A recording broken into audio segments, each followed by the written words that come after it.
The Mannin Line with Andy Wint.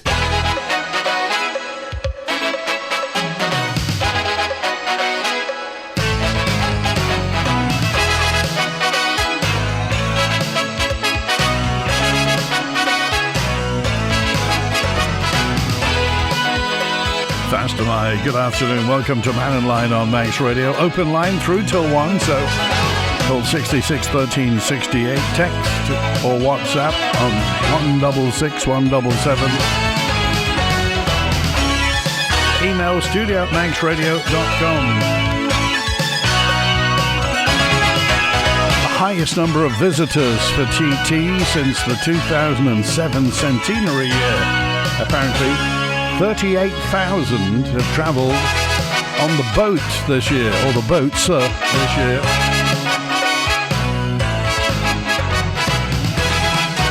So well done to the steam packet. They released the figures earlier on today. The highest number of passengers carried to the races since 1986 outside the 2007 Centenary Festival. 37,808 people have used the steam packet between the 22nd of May and today.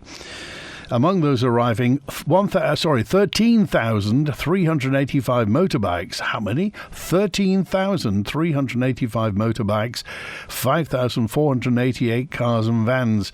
Numbers are up 11% compared year on year.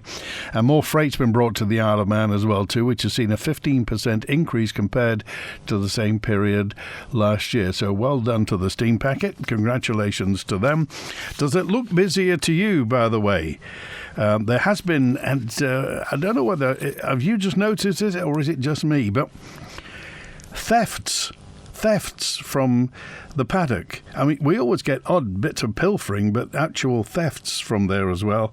And behaviour possibly worse. I mean, the fact that the police have to say you don't need to go on closed roads, to actually state you shouldn't be encroaching on closed roads.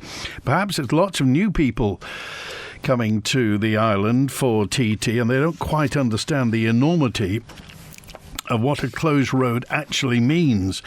But really, you got any thoughts on this? Anyway, and also, I don't want to just harp on this because I'm sure there's a lot going on that's very notable around the Isle of Man, but incidents of trouble at some of the campsites as well. Particularly, I heard St John's, fights going on. I wonder what that's all about, whether or not it's alcohol-related or just hijinks. You never know what it is. Or maybe the best of friends having a little tiff. But anyway, congratulations to the steam packet. Record numbers, 37,808 people, 13,385 bikes, 5,488 cars and vans. Well done to the steam packet. And Julian's first with us today. Hi, Julian. Hi, Andy. How you doing? Very well, thanks, yes. Just hope this weather holds out. Well, yeah, I'm on a roving report from Gorse Lea. The pasties are just out, and I've whipped the first one, really nice and hot, Cornish. And nice pastry, nice thickness. Who's on duty at Gorse Lea? I'm not sure exactly, if I'm being honest, but who's serving the pasties, though? There's 5 lovely ladies, and they're extremely efficient, and it's cash only. Oh, is it really? Completely support, 100%. No CBDCs in sight. Fantastic, good. Yeah, speaking of ferries, just looking at a news article from a couple of days ago, the Greek Ministry of Shipping and Island Policy has now mandated that EVs and plug-ins cannot board a ferry unless their high-voltage battery has a maximum charge level of 40% and has to be confirmed on their dashboard. And this is to do with the likelihood of an EV fire is much higher when you get towards high charging rates. So what, not letting... What does that mean in English? It means that you can't get on the ferry if if the guy leans in and has a look at your charge state on the battery on your car. If it's 41% or more, you can't board the ferry. Over 40%, you can't board the ferry? Yeah, carpet ban on all ferries in the Greek country, the country of Greece. Wow. So that's their new mandate. Well, I wonder why that is. What's behind that, I wonder? I think it's incidents of fires with the EVs. This does beg the question. Remember last year we were talking about this, and I was looking on ZapMap, which is the app that shows you every charging point in the UK and further afield. And there are 2 fast chargers round the corner from Half Tide Dock. And this is, I think I mentioned to you, I was just wondering, how likely might it be that somebody might decide to give it a good sort of high-speed charge before they get on the ferry so they don't have to worry about it here? I just wonder, are they ever going to have they ever mentioned offering charging on the boat itself? Because the last thing you're going to want is for an electric vehicle to run out of juice because, of course, you can't freewheel them. They'll just be stuck on the boat. Well, yeah, I suppose they do have AC on the boat. I suppose that if the person who's got their EV's got their normal 3 kilowatt sort of home charger in the boot, I suppose they could possibly run an extension and sort of slow charge it, just to run them around a little bit. And then you've got the rapid charger in front of the sea terminal at 50 kilowatt. Have we ever had a definitive word from the steam packet on how they would mitigate an EV fire? Not as far as I know. I heard about a fire blanket, but I was just wondering, what would be the logistics if that or either the double or the single-decker bus caught fire, or the EV one that's over at the moment, the Isitaro? Oh my word. What sort of a size blanket would you need for that? That would be industrial, wouldn't it? That would, presumably the bus company's been supplied with one of those, because you don't want to tempt fate, but if that thing torched off, we'd all be in trouble. Well, yeah, you probably feel the heat from here. But there you go. Just a new regulation from Greece. So if anybody's driving from the Isle of Man to Greece, you better make sure you deplete your battery down to 40% or less, or they won't let you board a ferry if you're going from Paphos to the Greek island. Appreciate that, and give my regards to the ladies with the pasties at Gorse Lea. I will do that. Thanks for that. Andy. Good to hear from you. 14 minutes past 12, live from the TT course. Incidentally, my friend Colin sent me a link and just said, did you know that the people who build our Sea Cats are going electric? It's true. Incat, which is the company that built the Sea Cat, and they built the old Sea Cats. The only ones they didn't build were the Super Sea Cats, which were Italian, weren't they? Fincantieri. But Incat, who are based in Tasmania, are building an electric boat. I'm not kidding you, an electric fast craft.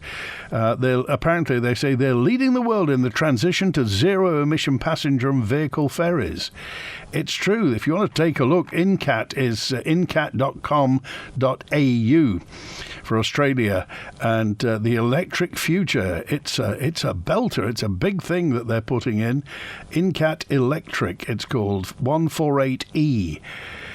It's going to be aluminium and just an electric boat. Well, presumably, if you can get an electric ferry to go across the Tasman Sea, which is notoriously choppy, to go from Hobart to Sydney, that will be something. Maybe we'd get one here. Maybe, who knows? Because we do. We have our current boat is an old Incat boat, although the American military had it before we did. But it would be interesting to see. We were talking about the job that Synaptic's done and that £18.3 million that Manx Care got to get the queues down, the waiting lists at Nobles, and it's happened. I mentioned I got a couple of notes in from people who got brand new knees yesterday and had nothing but praise for the teams. But also a note in G on 313 just asked, what's happened to the restatement of private care at Nobles Hospital? We used to have a private ward at Nobles Hospital. It got repurposed, I think, during COVID as just an extra ward. Nothing much has been said about it since, although I think Teresa Cope and the Minister for the DHSC, Laurie Hooper MHK, has talked about the fact that they're in talks with providers, presumably one of the insurance companies. It's Aviva, isn't it? The old Norwich Union, and Aviva provided wards, and also the one that we use that's contracted to the Isle of Man is Spire Healthcare. So whether or not that's going to happen over here, Lots of people have included in their salary packages private health care, and at the moment we don't really have a dedicated private ward. We have a ward that, if you've been to a private ward, our private ward is nothing like private wards across. So I wonder what the insurance companies are going to say and whether or not it's a priority for the future of Noble's Hospital. And also, G says the Visit Isle of Man is claiming that PR reach of 5.8 billion. Can we expect hundreds of thousands of Chinese and other visitors soon? Well, they were talking about the fact that that includes reposts and people sending it on, but 5.8 billion is something, isn't it, for Visit Isle of Man? There's no way an electric vehicle should be able to charge on the boat. I think it will be incredibly dangerous, 502. I still can't believe we allow EVs on the boat at all. There's no way to put out an EV fire. We would have to abandon ship. We haven't had the official word on this.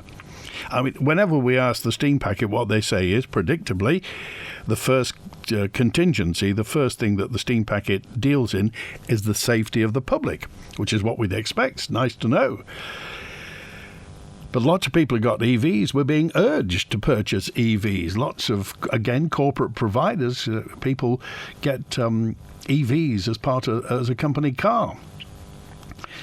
I think when we asked the Fire and Rescue Service last time, they had less than half a dozen EV blankets, because you can't put out an EV fire, you just have to smother it, put a large blanket over it, and just hope it just, the combustion just wears itself out. As to what would happen if anything were to, I don't want to tempt fate, but you have to think of these things. What would happen if it were to happen on the boat? EVs, it's not just EVs which are restricted on the ferries, it's also alternative fuel vehicles. For vehicles using alternative fuels such as LPG or CNG, natural gas, LPG, liquid petroleum gas, the fuel tank is only allowed up to 50% of its capacity, 653. So it's not just EVs, which can't go on Greek ferries with more than 40% charge. Also LPG and CNG can't go on with more than 50% of fuel in it. 40% will still get you 100 miles of range if you're heading around Greece. Greece is big, though, isn't it? Don't even jest, says Gary, that we get an electric boat, not with those in our government at the moment. They'll say, that's a great idea. Let's waste lots more money, says Gary in Ramsey. Well, Thank you, Gary. I'm only pointing out that the people who made our fast craft, and fine fast craft it is, Mannin was built by Incat in Tasmania. And they're trying out, have a look, take a look. It's a very impressive looking thing. And there's videos and everything for it. It's got massive batteries, but they're building an electric ferry there. Sarah Maltby is the Member of Parliament for Motorsport Responsibility. And they were talking about the targets for this year, bearing in mind the numbers now that have been brought by the steam packet this year. Way, way up. 11% on last year. This is what Sarah Maltby had to say. In 2023, £36 million was generated from 43,000 visitors. We want to grow those visitors by 6,000 this year. That's a task for the DfE, for the visit agency, to be able to bring those people to the island. Well, there we are. 43,000 people generated 36 million, a little less than, what's that, 1,000 spend per head. But that's £36 million that's come in. And the one thing about the TT is it does spread money out through the economy, from people getting that tax-free bonus known as homestay to a lot of the traders, hospitality on the Isle of Man, that get that 2-week push when everything happens for 2 weeks. Of course, there are things like workers' wages to pay, there's personnel to pay, but it is a big push. So we wish everybody well and just hope that we continue with that. But £36 million from 43,000. Anyway, thoughts on that and lots more messages to get through. Anybody who moans, says Dave, anybody who moans about the prices at the food at the Grandstand clearly hasn't ever been to an event, especially a motorsport event, anywhere else. put on, the Isle of Man prices are reasonable and cheaper than you will pay elsewhere for motorsport events. I think we looked at how much it was for the priciest weekends for motorsport. I did look at Formula One, which of course is way above the TT, but it costs an absolute fortune. You go to Las Vegas to the Grand Prix there, it costs you over £6,000 before you start spending anything. £6,000. Go to the Canadian Grand Prix, you'll be spending just under £6,000. British Grand Prix costs you £5,000. So the TT, of course, is world class, not world rated, but it is world class, and they've aimed to get it up. So we remember when they corporatised the whole thing over 10, 15 odd years ago, it suddenly got corporatised.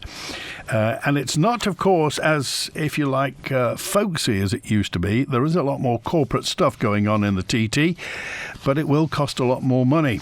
And I suppose they would say that's what you get when you get corporate, when you start getting corporate people. However, some discontent also about the availability of TT merchandise. Apparently, they were running out of various sizes at the grandstands. So here we go again. We had the people who didn't pay us our money. Now we've got another bunch of people. They're professional people. They do stuff, I think, at Formula One meetings. But should we really be running out of TT merchandise on the Isle of Man? If the DOI gets us an electric CCAT, I'm guessing the PAL cable will get tangled in the offshore wind turbines. I think it might be wireless, G. I'm just, don't quote me on that, but I'm guessing there wouldn't be a big wire sticking out of the back of it. And also regarding the fact that have they mended the cash machine at Port Erin Isle of Man Bank? Because apparently they were waiting for the part yesterday and still weren't giving anybody cash who wasn't a customer of Isle of Man Bank. Isle of Man Bank can't give other banks' customers cash. The only way is to visit your own bank or use an ATM, except the ATM, the Isle of Man Bank, is bust. It's knackered. How could a bank with no access to UK or Scottish accounts give cash to customers? There'd be no way of passing a debit back to those accounts.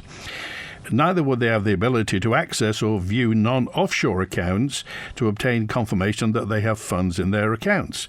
They're separate legal entities and wouldn't be able to share information, or you don't bank. If you don't bank there, you're not getting any cash, says that correspondent. Well, that's obviously the bank side of it. I mean, as a customer, you think if an ATM can sort that sort of information out, why can't somebody in the bank? Have they got a different computer? Dr. Allinson was wasting, and this is concerning assisted dying. Dr. Allinson was complaining on the radio about the time being wasted with questions in the House of Keys. Well, I just wonder how much time has been wasted with his assisted dying discussion. He says only a couple a year will avail themselves of it. So how much is the cost of getting that legislation through? Well, to be honest, it's going to be tens of thousands of pounds, because getting legislation through takes, obviously, the legislative draftsmen and women will put all that together. All the secretaries will be involved, the MHKs, the MLCs, everybody's going to be involved. So getting a bill through costs an absolute fortune. I suppose it depends whether or not you think the assisted dying bill is worth it. The 3,000 operation figure isn't all synaptic. Half of the surgeries, says Rick, are still carried out by our own consultants. This is the fact that 18.3 million was spent on 3,000 operations. It's about 5,000 per patient, is a fraction of the real cost of synaptic. And if it's sustainable, why are Manx asking for money? I thought the 20 million from the 2% tax increase in the budget was for that, says Rick. Regards assisted dying, text to 653, and this is controversial, but I believe that anybody should be able to choose to die if they wish. There'd obviously be questioning and counselling for months beforehand, but I believe that having this would actually help reduce the number of suicides in the country in a similar way that safe injection rooms help reduce deaths from drug overdoses. Ultimately, if somebody wants to die, they should absolutely have the right and be able to do so without suffering, says 653. Well, the crux of the assisted dying is that you have to have a terminal illness. You can't just opt for it because you feel like it. You have to have a diagnosable terminal illness. Now, many people say that that will be the thin end of the wedge, and people would start off with having a terminal illness, and it will be sanctioned, and it would happen were it to become law. And some people contend that additional legislation may be drawn in through equality legislation, as in somebody who doesn't qualify would say, well, under the equality laws, I should be allowed to do this. It would then end up going to court. The only people who would make money will be the advocates, and it would go one way or the other. But it is a vexed question, and I just wonder what you think. Thank you. 007 tuned in today, Mr. Bond. There is a new ATM within the new ShopRite in Port Erin, so just trog on round the corner from the Isle of Man Bank and go to the new ShopRite. Or has it been branded Tesco yet in Port Erin? And you can get as much cash as your account will stand. Oh, just a quick word today. Of course, it's the 80th anniversary of D-Day, and we've got a special programme on air tonight at 6 o'clock. Dave Moore has recorded some interviews with a number of Manx and Island resident veterans sharing their memories of war and conflict. Now, these have never been broadcast before, and in fact, most, if not all, of the interviewees are no longer with us. These were recorded 24 years ago. And it's timely that we listen to those today.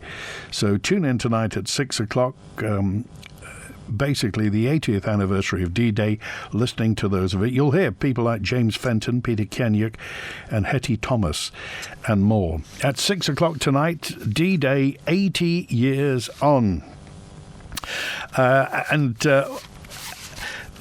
More comment, lots of comment about assisted dying, which I'll get to you in a minute.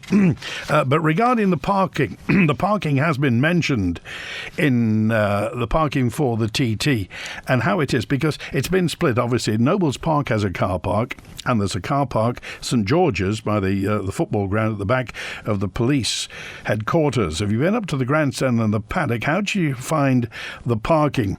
Now, Department for Enterprise says it wants Douglas City Council to revisit decisions made about parking around the Grandstand. What do you think? The Super Tim race has just finished, and I have managed to find a parking spot in the streets behind St Ninian's Church, but it wasn't particularly easy. The Department for Enterprise, which runs the TT, says the amount of space for parking in Nobles Park itself has been halved this year because of a Douglas City Council decision. It means it's only open to pass holders and spectators on motorbikes or with blue badges. Now, there has been an increase in spectator parking at St George's Football Club, but overall there's been a reduction of about 1,000 square feet, the department says. Now, let's go and speak to some people around the Grandstand and see how they've found parking. We quite often park up here at the Grandstand in Nobles Park, but because of the changes to the parking, we're having to find alternatives. And is that a frustration? A little bit, yeah, because we can come up here, we can park, we can get the chairs out, we can sort of make a day of it, and the boys can always go and play at the same time. On the one-way street down there? Do you think it would be better if you could park in Nobles Park? Oh yeah, it's been better the last few years when we've been in Nobles, much better. Would you like to see that again in the future? Yeah, definitely. We chose to park down Bray Hill on the side of the road, just so I'm driving a van and don't really trust getting in the muddy park, unfortunately. We came up on the first day and we were a little surprised that the parking kind of turned us away and took us on a rat run to the other side of the paddock. And then when we pulled in, the lady who was letting us in said, "Look guys, it's a bit muddy, take your choice." And we thought, no, I'm not going to risk it. The signposting was a lot easier for the last couple of years for the parking. If you don't know the streets, it's a bit of a one-way system. It was quite difficult to get parked, very busy roads, but we did find a spot not too far away on the side of the road. Took a while though. In previous years there was more parking in Nobles Park closer to the Grandstand. Do you think that would be better? I think so, yeah. It means more people can come and enjoy the day and maybe block less of the residents' parking. This is my 7th use, my dad's 22nd, and we know you've got to get up and get out, and absolutely fine. We've got a space, no problem on the road, and we've used the Grandstand car park as well. Mixed views then. In a statement issued to local democracy reporter Emma Draper, Douglas City Council says it's not aware of any issues. There are very few, if any, worldwide sporting events where you can park exactly where the event is, as people either park off-site or are bussed in. The parking arrangements seem to have worked well, and we have certainly received no complaints, although obviously we'll always listen to feedback. An online petition has been started saying the parking situation this TT has caused chaos in surrounding areas. Any ideas? Has it caused chaos? Have you been able to park where you want to park? Any thoughts? Text, email, call and WhatsApp. And thank you, Bob in Colby. Drop me a note to say, Andy, the cash machine in Port Erin is still out of action. Isle of Man Bank haven't got that spare part yet, although the advice, as you just said, is to walk round the corner. There's an ATM at the ShopRite come Tesco in Port Erin, and the post office and also the co-op have got cash back as well. The reason why ATMs can service all banks is because they're all linked via the Visa network, says Mark. Thank you, Mark. I'm learning so much about banks now that I didn't know I needed to know. If assisted dying, says Janie, if assisted dying stroke suicide is to alleviate unbearable suffering, how do we alleviate the suffering of those deemed not to have mental capacity, but they still suffer unbearable pain? Big question. I was refused cash from Barclays because I didn't bank with them. I wanted a mixture of denominations for £50. Yet, if I hadn't wanted the mix, I could withdraw from their cash points. I went to Isle of Man Bank, and the questions I had to answer to withdraw my own money, ridiculous. You'd think I was asking them to give me a personal blood donation. I'm not surprised the visitors couldn't get cash, says Joe. Thanks also to Di, who said, I love coming to the Isle of Man. You can actually get a £1 note here. It's true. If you're not from the Isle of Man and you get to the bank, well, don't go tomorrow because it's a bank holiday, but there are such things as Manx £1 notes. You'll probably win all sorts of bets in pubs across by getting a £1 note out. Thank you to Terry, he's got some notes about what we should be doing at the airport, and most of which I can't mention.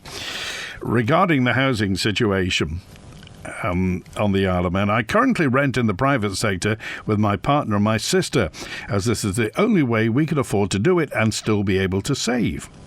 This month we've been to the bank with a deposit in excess of £60,000, 60 grand. And we've been told that we can borrow £160,000. Even with this total, £220,000, we can't find a property big enough on the market here. We went to view a 3-bed house last night for £220,000, needed a new roof, needed to be fully re-rendered, and was full of damp and mould. The housing situation on the Isle of Man, I think, is a joke, if it were funny. I'm 36, born and bred on the Isle of Man, and my partner, as is my partner and my sister, and we're looking at having to leave because we just can't afford to buy a property here, says 093.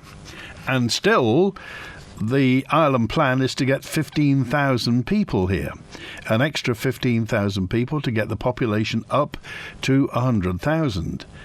Now, if that is to happen, then presumably, I mean, it's obvious we're going to have a lot more houses, a lot more flats. Things are going to have to be built. Quite where they're going to be built and how much they're going to be and the affordability and stuff like that, well, that's for the government to pick up in the future. Mr. Cannon's talking about 15,000. This is Mark, who says Mr. Cannon's talking about 15,000 more people or 15,000 more families, because every individual will probably have a family. Oh, that was 694. Sorry, 694. This is Mark. More people doesn't equal more economic growth. If it did, African countries would have much bigger economies than the UK. They don't, because you get growth by upskilling our people, not by importing more people. It has to be, and thanks also to Wendy, who just said, we need to upskill our people. The point about getting more people, they may not be economically active. They may just come here, maybe just soaking up public services. Who's going to pay for this? It's a no-brainer, says Manx Rob regarding housing. The government should offer low-rate government mortgages for a proper amount, develop social and sporting venues to give the younger generation things to do. More help for young people and families. The investment in these areas would encourage the up-and-coming generations to stay. We have to invest in Manx people local to the Isle of Man and also to businesses on the Isle of Man. Just inviting people in won't get us there. Roger said the landlord's bill, Andy, has had a lot of landlords sell up, so this has raised the rental prices as demand outweighs availability. I also think the banks aren't helping, as you can't buy a property to do up and live in it. They have a retention put on the mortgage, so they have to buy new build only.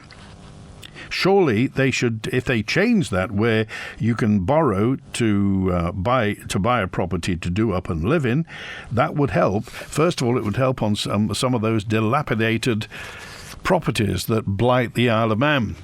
Thank you for that, Roger. It's good to hear from you, and thanks to Terry, who just said we shouldn't discriminate because of cost. Assisted death should be available to everybody. Terry said, I suffer with long-standing chronic mental health issues and social welfare problems. Who's to say I suffer less than a physical illness? I'm all for it being open to everybody, says Terry. Is anyone else having issues paying gas bills, says Manx Will. Why is a debt collection agency in Scotland answering the Manx number? It takes a lot of credit to call and get cut off after giving my bank details, and I got threatening demands for £70. £70. There's something not right about the gas board, Isle of Man Energy it is now, Will. Who are they and who are we paying? I didn't know this, so we'll find out more about this. Is a debt collection agency in Scotland answering Isle of Man Energy's number? Thank you, Daphne. What does upskilling mean? It means getting more skills, Daphne. It's very trendy. Upskilling. Getting skills. Knowing more. Being more proficient. Any more words? Any idea? Thank you, Simon, who wanted to know about freedom of information requests.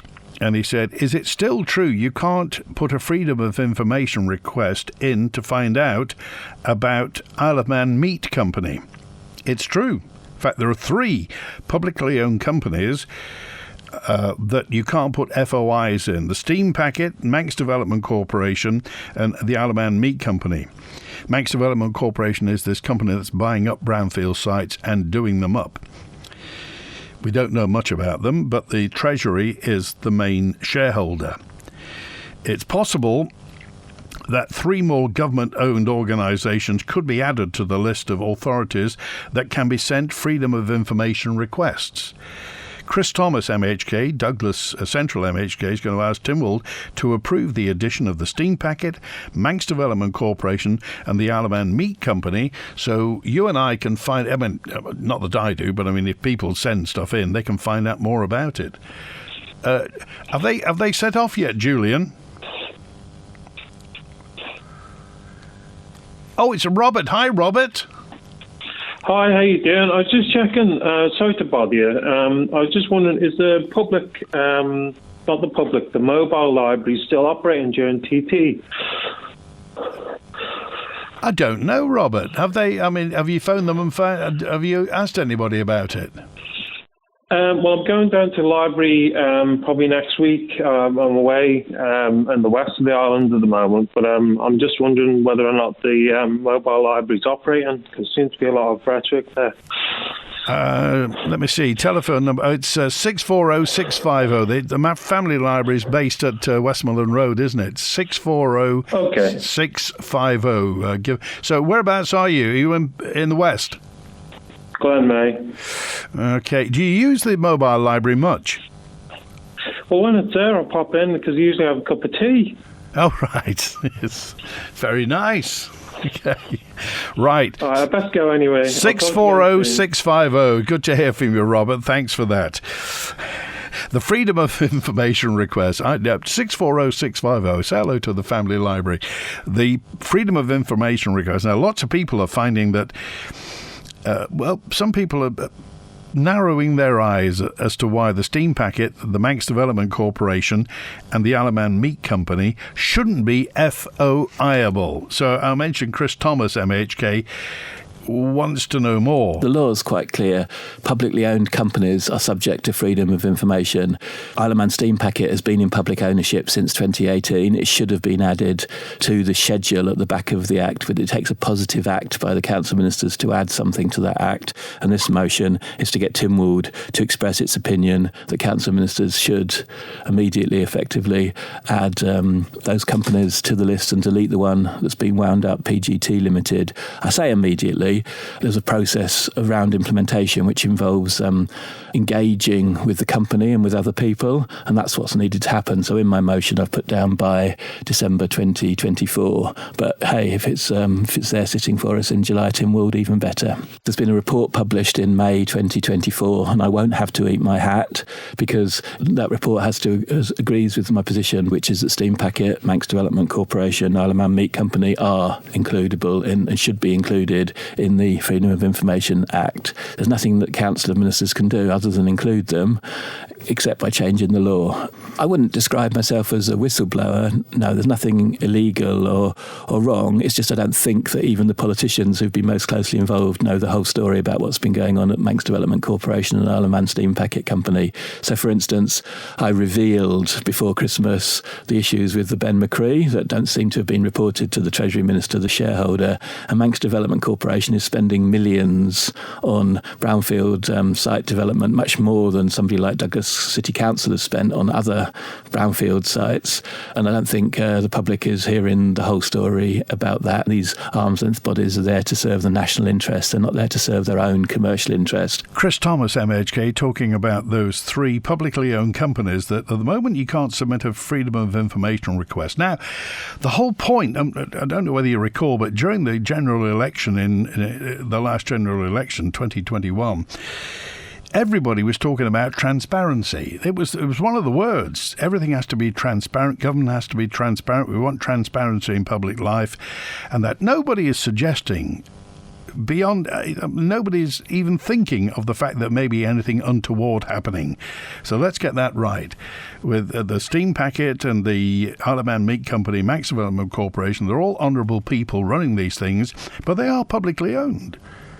So they are funded, though they're backed by taxpayer money. That's our money. So if they are publicly owned, then do you think we should be able to, not asking for every jot and tittle that goes on from day to day to day or a running commentary, but there are lots of public entities that are subject to Freedom of Information requests. You're listening to one now. Manx Radio is subject to it. So if you have an information request, you can submit it to Manx Radio. It's one of those things. So do you think it's time that, do you think it's just a bit of an oversight that it's happened? Or anything else? Thanks also to Julian. Julian's Gorse Lea at the moment with the TT and sent me a photo of his homemade double chocolate Kit Kat cake that they're serving at Gorse Lea. Thank you for that. Thank you, Rich. My late mother set up Financial Power of Attorney plus Health and Welfare Plus. It costs with a will over £1,000, but without it, if you're mentally incapacitated, you'll not be able, nor will your relatives even consider assisted dying without a court order. We need a lawyer to explain the personal legalities if you want a relative to represent your wishes. Says that's a really good point, Rich. Thanks for that. Financial Power of Attorney plus Health and Welfare Plus as well. Interesting. And the figures quoted for putting a bill through Tynwald are wrong. The reason is that the legal personnel, secretarial staff, are all in employment by the Isle of Man government. If they weren't doing it, they'd be doing something less important or very little, says Jay. Yeah, but they must cost something. albeit they are employed, they're not paid out of thin air. They do get paid from a central, so it's possible to segment their time and figure out how much it's cost, because otherwise, what are they? They're not sitting around doing nothing, are they? So there is a cost to putting legislation through. And it's not really notional. Remember, they are getting paid from the public purse. This is not private enterprise. They're getting paid through the public purse. So a lot of money does get spent. Public money gets spent on enacting legislation. Take your point. They're employed anyway. But it's nice to know what proportion of their labour and how much it would cost is apportioned to putting legislation through. The fabulous Fire Pit Outdoor Eating Range is brilliant for the barbecue and is available now from ShopRite. The ready for whatever the weather frozen selection, any 2 for £6, or in the chillers, any 2 for £8. Add to that a great selection of salads, sides and snacks. We also sell charcoal and picnic wear, so you can create the perfect barbecue feast all in one place. Get set for the racing at ShopRite, Oncon, Peel and Ramsey.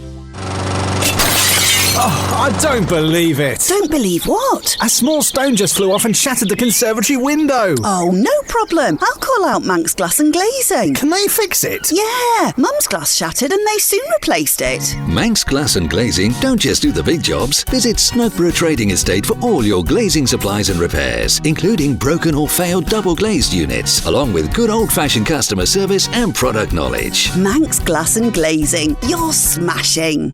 Construction waste today. Tells recycle for another day. A builder skip or two. Tells skips will bring to you. Need quality Type 1 stone for your building or contracting job? Then contact Tells with no minimum order for collection or delivery. Call 677 137. Visit Tells Limited in Snugborough or find Tells Limited on Facebook. Skips are what they do. We're the guys that hire one to you. Call Tells Skips today. 677 137. Caring for a loved one with special needs can be overwhelming. With my mobility issues, I find it difficult to manage. This is when Top Care Nursing can help. Proud to be an Isle of Man Award for Excellence winner, their friendly, professional team of carers and nurses offer a wide range of home care services. From help with daily tasks to giving round-the-clock care, Top Care Nursing can even take blood tests in the home. For a free consultation, call 628 919 or visit topcarenursing.im. This evening here on Manx Radio. Yes, I got quite a few shrapnel wounds from Stuttgart bombing. I mean, I can always remember my old father saying, he says, they were under orders, the Germans were the same as he was under orders, you know. To mark the 80th anniversary of D-Day, you can listen to previously unheard interviews, where Dave Moore talks to people with real-life experience of war and conflict. How were you liberated? The bomb. 7th and 9th of August, the two bombs. He said Japan has lost. That's this evening at 6 p.m. here on Manx Radio, with an extended podcast available after broadcast. The Mannin Line with Andy Wint. Thanks to my good afternoon. It's 11 minutes before 1. Somebody was talking yesterday about the Baroness that came over who was for assisted dying. It was Baroness Molly Teacher who came over. And the lady, I think, who phoned yesterday, Baroness Teacher was rather dismissive of all that. I heard you talking about plumbing yesterday and parity of esteem and everything. This is a Scottish listener who's listening to... We get lots of people in the Stranraer, Dumfries and Galloway, around the Mull of Galloway, who listen to Manx Radio. Thank you for that. I'm glad you do, but just said we heard you talking about plumbing on the Isle of Man yesterday. If you want to join us tomorrow at the South Lanarkshire College in East Kilbride, it's the 39th Annual Scottish Plumbing Apprentice of the Year competition, hosted by South Lanarkshire's facilities. The competition showcasing the skills of Scotland's leading plumbing and heating apprentices as they compete for the prestigious title of Scottish Plumbing Apprentice of the Year 2024. In case you're close by, South Lanarkshire College is in College Way, East Kilbride, and it's on from 10 till 5. Well, thank you very much for that, William. I'm glad you're listening, and I hope you enjoy it. I'm sure you've got better things to do than listen to Manx Radio, but I'm glad that you do. You don't need a lawyer for a power of attorney, says Sue. Get a form from Douglas Courts. They'll explain it, fill it in and register it for about £40. Good to go. I did that when my mother had dementia, so you don't need a lawyer for a power of attorney. Thank you for that. And also thank you to Amy, who says it was interesting listening to the people from FC Isle of Man recently on Manx Radio, and I, for one, am looking forward to that tournament they're talking about. When is it? Oh, crikey. It's in July. 19th to the 21st of July, Chester, Radcliffe and Lancaster City are coming over to play FC Isle of Man. A 3-day festival of football at the Bowl, 19th to the 21st, and I think also Brackley Town are coming for a one-off play. Brackley Town lost the playoff. They're in the Northern National League Northern, and they lost the playoff against Boston United. Otherwise, they would have been in the National League, the 5th tier of that. So it's interesting. They're playing the 6th tier of football. Bearing in mind the Premier League is the first tier, but they play in the 6th, and they're playing FC Isle of Man in July as well. So there you are, Amy. I hope you enjoy it. Go and see the Ravens doing their stuff at the Bowl from the 19th to the 21st of July, that 3-day festival of football. And regarding have you seen the advert? Says Texter 762. Have you seen the advert for the Director of Buses within the Department of Infrastructure? £77,887. That's the bottom of the scale. Top of the scale, £96,908 per year. If you want to be the Director of Buses within the Department of Infrastructure, crikey, says 762. Is it a soft touch job? Well, you're in charge. I mean, you will get criticism. It's not. I don't think you just turn up there and somebody else runs the buses. You'll be Director of Buses, and presumably you do have to know what you're doing. But anyway, £78,000 to £97,000 for that. Thank you for cluing me in on that. Texter 772. And this is Stephen. Thank you, Stephen, who just said, did we ever hear more about that counterfeit currency? No, it was mentioned. I mentioned this the other day. I think they were UK or English £20 notes that were being... or they were warning about, police were warning about this, that these £20 notes, but nothing ever really happened. So presumably nothing came of that, or they found out who was trying to pass them. In addition to my information about the power of attorney, Sue 768, the person giving power needs to be mentally fit enough to sign it. I've done mine already, just in case. Thank you, Sue. A stitch in time and all that. Very good to hear from you, Sue. Thanks for that. And also, this person asking about the counterfeit currency was just saying the opportunistic thieves that the police were so keen to talk about. Again, has anything happened about that? Or was that just a warning, without knowing that something was going to happen? We have heard of low-level crime, and I don't know whether it's just because we're in the middle of TT, but there seems to be a bit more crime than usual. Tune in and chill out with Chris Pearson on Manx Radio. Make the most of those long, light evenings with the Manx Radio Chill Out Show, Sunday nights from 7. Whether you're relaxing at home, out and about, or rounding off your work ends, you'll be more than welcome. Check out the tunes and email chill@manxradio.com. The Sunday Chill Out. Chris Pearson, Manx Radio.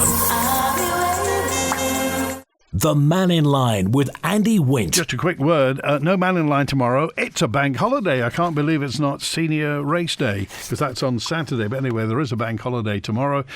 So no Mannin Line. I'm back on Monday. Director of Buses salary. Isn't there a Mercedes car provided? What's the full package? What's in the paper? It's advertised for the head of buses. Presumably, if you know there's a Mercedes, maybe it's because they get all the Mercedes buses. Maybe they throw in a car as well. Just regarding, you were talking last week about Summerland, says Pete. What were the survivors and people affected by Summerland like to see built on the Summerland site. Maybe we should ask them, all of them, what it is that they would like at Summerland. And where's the respect for people's families who lost loved ones? Talking of Summerland, we have a statue to remember the Bee Gees, but nothing at Summerland to show the Manx people's respect for it. It was a very charged programme last week when we talked about exactly what it is we should do with Summerland.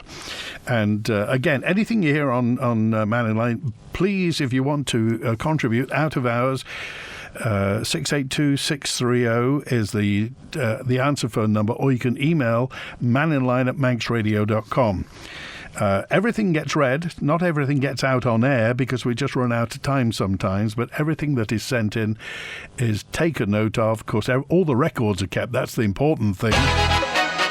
And a quick word that a week tomorrow, our final constituency, MHKs, will be in. The final of the 12 constituencies, a week tomorrow, the 14th. Glenfaber and Peel MHKs, Kate Law-Brennan and Tim Crookhall. Interestingly, of course, both former MLCs. And Tim Crookhall was the MHK for Peel before he was an MLC, so experience. Anyway, Kate Law-Brennan and Tim Crookhall will be in a week tomorrow, if you want to get in touch. What happened at Summerland was a tragedy. As a kid, I stood behind it as the fire was in full force. But isn't it time we moved on? Says Phil.